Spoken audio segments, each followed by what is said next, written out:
कभी कभी ऐसा लगता है ना कि समाज में कुछ ठीक नहीं चल रहा और एक बड़े बदलाव की जरूरत है। हम सब ये महसूस करते हैं, बातें करते हैं, शायद कभी किसी छोटे मोटे विरोध में शामिल भी हो जाते हैं। पर सवाल यह है कि क्या इतने से कोई टिकाऊ बदलाव आ सकता है? और जानते हैं, यही वो गहरा सवाल है जो व्लादिमीर लेनिन ने आज से 100 साल से भी पहले 1902 में अपनी किताब क्या किया जाना चाहिए में उठाया था। ये किताब दरअसल छोटे मोटे फौरी गुस्से वाले प्रदर्शनों और किसी समाज के पूरे ढांचे को बदलने की बड़ी चुनौती के बीच का फर्क समझाती है। तो चलिए, लेनिन के इस ब्लूप्रिंट को समझने के लिए हम इसे 5 हिस्सों में तोड़कर देखते हैं। हम विचारों की स्पष्टता से शुरू करेंगे, फिर सहजता और चेतना के बीच के फर्क को समझेंगे, इसके बाद पेशेवर संगठन के आइडिया को जानेंगे, फिर देखेंगे कि कैसे एक अखबार एक बहुत बड़ा हथियार बन सकता है, और आखिर में सोचेंगे कि आज के दौर में इन सब बातों का क्या मतलब है। तो पहला कदम, लेनिन के हिसाब से किसी भी एक्शन से पहले, किसी भी मार्च या नारे से पहले एक आंदोलन की नींव एकदम साफ और मजबूत विचारधारा पर टिकी होनी चाहिए। बिना इसके सब कुछ बिखर जाएगा। देखिए, उस समय एक बड़ी बहस चल रही थी। एक तरफ लेनिन थे और दूसरी तरफ एक ग्रुप था जिन्हें अर्थशास्त्री कहा जाता था। ये लोग कहते थे कि हमें बड़े बड़े क्रांतिकारी बदलावों के बजाय छोटी छोटी आर्थिक जीतों पर ध्यान देना चाहिए, जैसे मजदूरी बढ़वाना। और इसके लिए उन्होंने आलोचना की स्वतंत्रता का नारा दिया। सुनने में तो अच्छा लगता है ना, लेकिन लेनिन के लिए इसका मतलब था कि क्रांति के मूल सिद्धांतों पर ही सवाल उठाए जाएं, उन्हें कमजोर किया जाए। वो इसे अवसरवाद कहते थे, यानी मुश्किल बड़े लक्ष्य को छोड़कर आसान छोटे मोटे सुधारों के पीछे भागना। अपनी बात को समझाने के लिए लेनिन ने यह बहुत ही जबरदस्त मिसाल दी। सोचिए, पूरी टीम एक साथ एक पहाड़ चढ़ रही है, एक ही लक्ष्य की ओर, और बीच में कोई कहे कि मुझे तो आज़ादी चाहिए एक आसान रास्ते पर जाने की, जो असल में मंजिल से दूर ले जा रहा है। तो ये आज़ादी पूरे ग्रुप के लिए खतरा बन जाती है। लेनिन के लिए ये अर्थशास्त्री ठीक उसी व्यक्ति की तरह थे जो अपनी स्वतंत्रता के नाम पर पूरे आंदोलन को मंजिल से भटका रहे थे। अच्छा, अब आते हैं दूसरे बड़े आइडिया पर। यह फर्क है जनता के अंदर अपने आप पैदा होने वाले गुस्से, जिसे सहजता कहा गया, और एक सोची समझी राजनीतिक समझ यानी चेतना के बीच। तो क्या किसी व्यवस्था को बदलने के लिए सिर्फ कच्चा गुस्सा काफी है? लेनिन ने इन दोनों में एक साफ लकीर खींची। देखिए, सहजता क्या है? किसी फैक्ट्री में मजदूरों का शोषण हुआ और वो अचानक हड़ताल पर चले गए। ये उनका स्वाभाविक गुस्सा है। ये गुस्सा शक्तिशाली है, पर इसकी एक लिमिट है।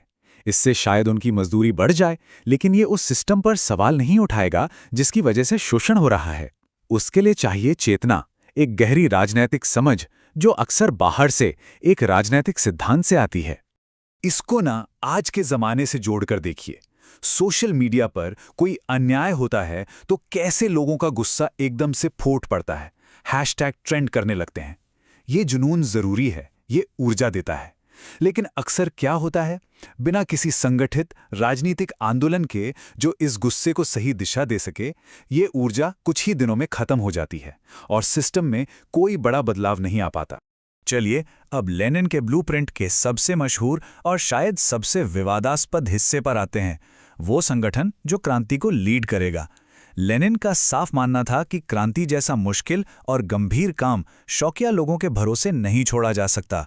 इसके लिए एक्सपर्ट्स चाहिए, और इन एक्सपर्ट्स को उन्होंने नाम दिया पेशेवर क्रांतिकारी। अब इसका मतलब ये नहीं कि उन्हें कोई तनख्वाह मिल रही थी। इसका मतलब था वो लोग जो एक डॉक्टर या एक सैनिक की तरह पूरी तरह से समर्पित थे, जिनका पूरा जीवन, जिनकी पूरी ऊर्जा सिर्फ एक ही काम में लगती थी, क्रांति की कला और विज्ञान को सीखना।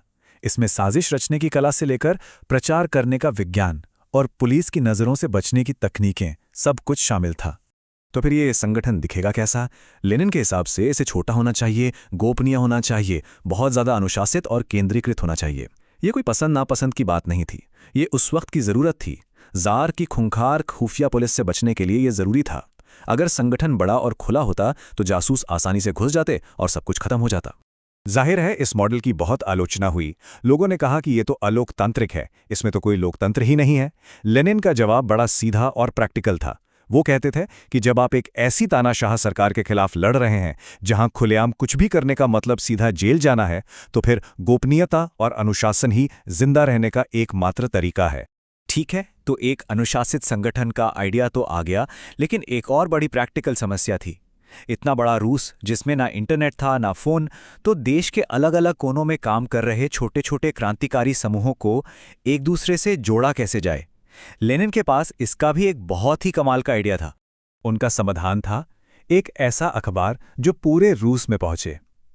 लेकिन यह सिर्फ खबरें पहुंचाने वाला अखबार नहीं था। इसके 3 बड़े काम थे। पहला, ये एक सामूहिक प्रचारक था जो हर किसी तक एक ही विचारधारा पहुंचाता।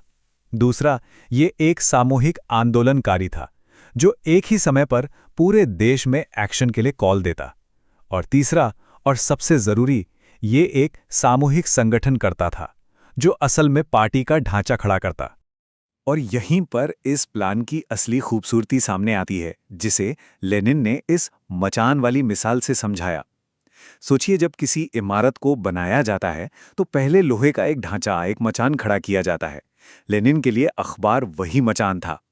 अखबार को लिखने, छापने और फिर चोरी छुपे देश के हर कोने में पहुंचाने का जो पूरा प्रोसेस था, वही प्रोसेस अपने आप में उन अनुशासित लोगों का नेटवर्क तैयार कर देगा जिनकी पार्टी को जरूरत थी। कमाल का आइडिया था, है ना? तो अब सवाल ये उठता है कि इन 100 साल से भी पुराने विचारों का आज के दौर में क्या मतलब है?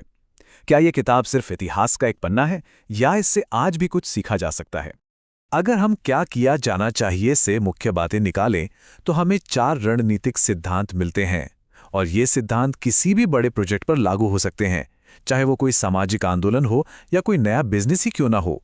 पहला, आपका क्यों एकदम साफ होना चाहिए। दूसरा, जुनून सिर्फ ईंधन है, असली इंजन एक सोची समझी रणनीति होती है। तीसरा, एक समर्पित कोर टीम के बिना कुछ नहीं हो सकता। और चौथा, सबको जोड़ने के लिए एक कॉमन प्लेटफॉर्म या टूल होना ही चाहिए। और आखिर में ये एक बड़ा सवाल हमारे सामने रह जाता है। आज की दुनिया में जहां सोशल मीडिया है, जहां आंदोलन एक लीडर के बिना विकेंद्रीकृत तरीके से खड़े हो जाते हैं, क्या ऐसे में लेनिन का केंद्रीकृत अनुशासित मॉडल अब भी कोई मायने रखता है, या ये सिर्फ गुजरे हुए वक्त की एक निशानी बनकर रह गया है? इस पर सोचा जा सकता है।